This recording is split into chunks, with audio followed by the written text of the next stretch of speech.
Okay, so antitrust and the FTC, Mm-hmm. it's everywhere you turn these days, right? Yeah. But it's like, sometimes it feels less like a debate and more like walking into an economics final you didn't even know you had, you Right. know? Exactly. But you've come to the right place. Absolutely. That's why you're here with us. That's right. So we're zeroing in on the FTC for this deep dive, Okay. especially with all the big tech stuff flying around. Right. We're really digging into this chapter from Mandate for Leadership. Okay. That's all about reforming the agency. Gotcha. So by the end of this, you're going to be fluent in antitrust. I love I that. promise. Do it. You already know the basics, right? Yeah. Sherman Act, busting up monopolies. Right. Clayton Act, getting into the nitty-gritty of mergers. Mm-hmm. But here's where it gets really interesting. Okay. You got to understand the headspace back then. Yeah. Like Senator Sherman, Right. these guys, they weren't just worried about prices at the grocery store. It was bigger than that. They saw monopolies as Yeah. like Oh, yeah. a threat to democracy itself. Existential threat. Right. Mm-hmm. And Sherman even said this. Okay. If we will not endure a king as a political power, Okay. we should not endure a king over the production of any of the necessaries of life. Mm-hmm. Talk about upping the stakes. Wow. So it's not just about keeping bread cheap. No. It's about who holds the reins of power. It's about power. Yeah. Right. It's exactly right. They were terrified. Yeah. You know, back then you had the oil trust, you had the railroad trust, Right? these massive companies, and they were really worried that they were going to become these like shadow governments, Oh, wow. unaccountable, calling the shots. Yeah. But over time, that focus kind of narrowed. Okay. And a lot of that you can trace back to people like Robert Bork, Okay. who argued very strongly that unless you could prove that monopolies were actually like jacking up prices, Yeah. hurting consumers in that very specific way, Yeah. then they weren't really a problem. So he kind of shifted the whole conversation He did. He to be all about just the economics of it, economics, pure and simple. less about Yeah. this potential for like political fallout. Exactly. And that stuck for a long time. Really? Oh, yeah. Huh. But now Yeah. things are changing again. Interesting. So that's where this whole conservative debate about the FTC comes in, right? Exactly. Some folks saying get rid of it entirely. Yep. Others saying, no, we can use this thing You can work with this. for our goals. It's a debate as old as the FTC itself. Oh, wow. Right? Should it even exist? Yeah. And if so, what should it be doing? Let's jump into that because that's where it gets good. All right, let's do it. So some conservatives saying hit the brakes. Yeah. Some saying, no, we got to get behind the wheel of this thing. Yeah. What's the argument for just abolishing the FTC? Like, why even bother?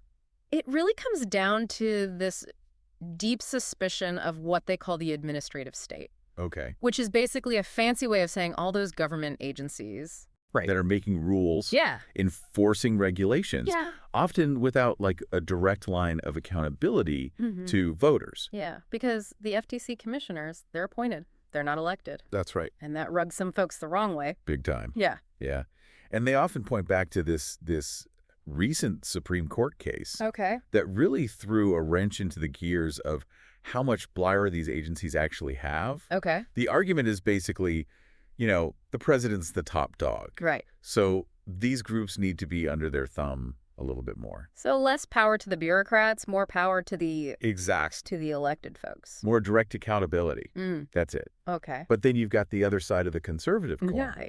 These are the folks who are saying, look, Yeah. even if we don't love the administrative state, Yeah. it's here. It's not going anywhere. It's a fact of life. Yeah. So let's use it. Work the system. Exactly. No. Be strategic, not just ideological. Okay. So assuming the FTC is here to stay, Okay. The real debate becomes what should it actually be doing? right, because it's not just about prices anymore, right? This source material is all over the place. ESG, cancel culture, kids online. It's a whole new ball game. Yeah, it's like a whole different world. It's the new frontier of antitrust, where like economics and values start to get all tangled up. Okay. Like take ESG, for example. Okay, environmental social governance. That's the one. Companies being graded on more than just their bottom line. Right. And some conservatives are really worried that this is being used as a way to kind of like avoid antitrust scrutiny. Really? Yeah. Like it's a shield. It's like reputational laundering. Reputational laundering. Okay, now you're just using big words to sound smart. Maybe a little bit, but it's a good phrase. Okay, break it down for me. So think of it this way. Okay. You've got a company.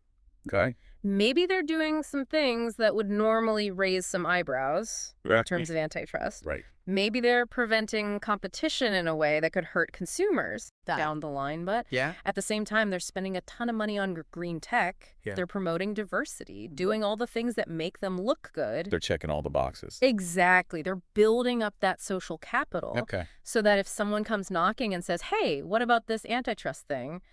They can be like, oh, but look at all the good we're doing. We're saving the whales. Exactly. It's like a get out of jail free card. Wow. So it's like they're using their good deeds to distract from potential bad deeds. You got it.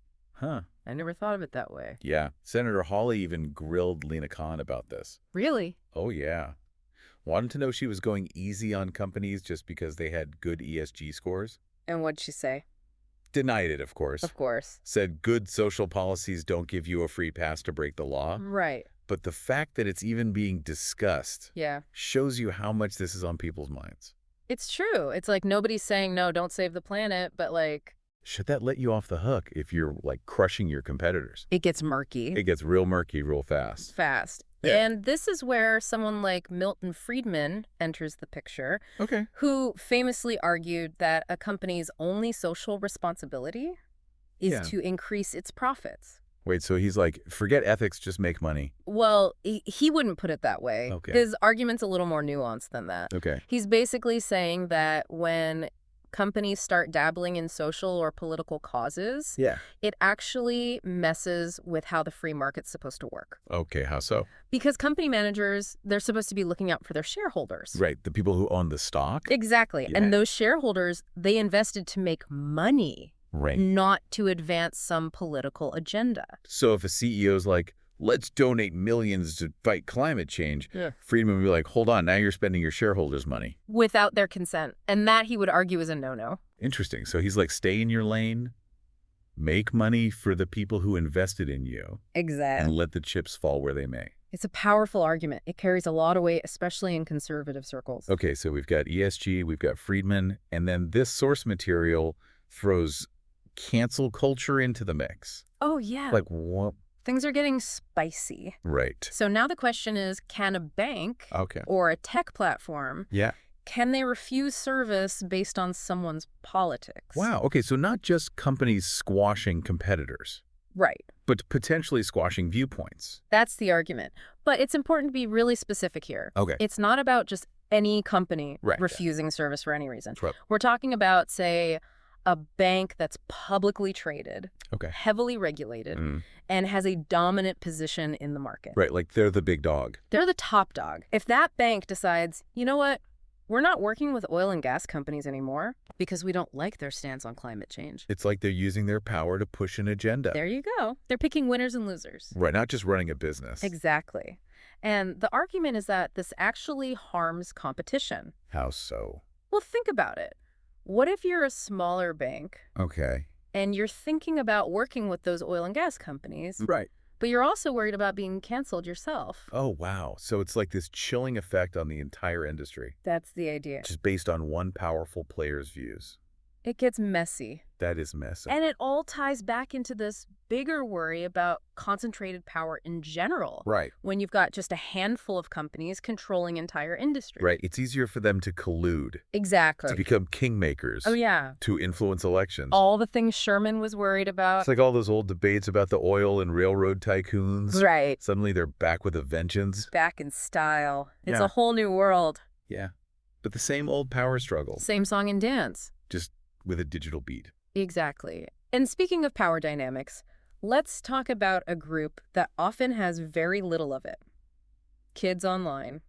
I mean, we've all seen the headlines. Right. Social media screen time. Yeah. What's it doing to kids' brains? Right. It's like every parent's nightmare. It makes you want to toss their smartphone in the nearest lake. Totally. And you know what? Yeah. There's actually some real research behind those worries. Really? Oh, yeah. Studies are showing a link between, like, using social media too much Right. and actual mental health struggles. Wow. It's not about saying it's all bad, Right. but, like, we can't just bury our heads in the sand. You got to pay attention to this stuff. Exactly. So this is where some people are making a direct connection to antitrust. Interesting. The argument is that these tech companies are basically like Yeah. striking deals with children who don't even know what a term and condition is. Right. Let alone the long-term consequences. Exactly. And since parents are often the ones stuck paying the bill, Oh, absolutely. Especially if you're talking about like in-app purchases and all that. all that stuff. Yeah. It's like, are these even real contracts? Right. Is a kid really consenting to anything? Especially with how addictive these platforms are designed to be. Oh, yeah. They've got it down to a science. Right. Mm-hmm. But isn't there some law about this? There is. Like protecting kids online? I feel like I've heard of that. You're probably thinking of COPPA, COPPA. the Child Online Privacy Protection Act. Oh, yeah. Which on paper sounds great. Okay. It's supposed to stop companies from collecting data on kids under 13 without their parents saying it's okay. Okay, so at least it's trying to protect the little guys. Right, the little ones. But But there's always a but. there's a few, actually. Yeah. First off, 13 and under, that's it. Right. Teenagers. Yeah. Who are arguably even more susceptible to all this pressure. All the social media stuff. The comparisons, Mhm. all of it. They're left wide open. That seems like a big oversight. Huge. That's right. And on top of that, Yeah. COPPA has this loophole. Oh, no. It only applies if companies like NanoW, a user is under 13, Okay. but it doesn't actually make them check. So they could just be like, oh, we didn't know. Oops. Our bad. Exactly. Talk about a law with no teeth. Toothless. So where does the FTC come into all this? That's the million-dollar question, isn't it? Right. Some people are saying the FTC could use the powers it already has Okay. to go after companies that are targeting kids Right. with these, like, maybe not really contracts, even without new laws. Yeah. Maybe they could just step in and say, look, you need mom and dad to sign off on this or you're in trouble. Makes sense to me. Right. Protect the kids, level the playing field. Exactly. But something tells me not everyone's on board with that. You would be correct. Right. There's a whole other group that's like, this is government overreach. Really? Oh, yeah. They say it's like the whole video game panic back in the day. Oh, right. Or even TV before that. Every generation thinks the new technology is going to turn their kids into zombies. So the parenting issue, Exactly. not an FTC issue. Their argument is basically parents need to, like, step up, Yeah. set some boundaries, Be parents. be involved. Right. The government can't solve every problem. It's true. Right. Okay, so we've gone from get rid of the FTC to maybe they should be policing big tech and protecting kids online. It's quite a range. That's quite the spectrum. It really highlights how much the world has changed, Oh, yeah. even in just the last few years. Right. But there's one last piece of this puzzle we got to look at. Okay. The one that kind of casts a shadow over everything else. Big tech itself. Right. Because it feels like every day there's another headline. Every day. Google, Facebook, Amazon, Apple. Yep. Are they brilliant innovators Yeah. or monopolies that need to get taken down a peg? The billion-dollar question, right? It really is. And this is where those old school antitrust rules, they start to fall apart a little bit. How so? Well, how do you even measure the price of something like Facebook? Right? Or Google. Yeah. When it's technically free. Yeah, if something's free, is there even a victim? It's a tough one. It does make you think. But even if we can't measure the harm in the old way, Yeah. that doesn't mean harm isn't happening. Right. We might just need to get a little more creative. Okay.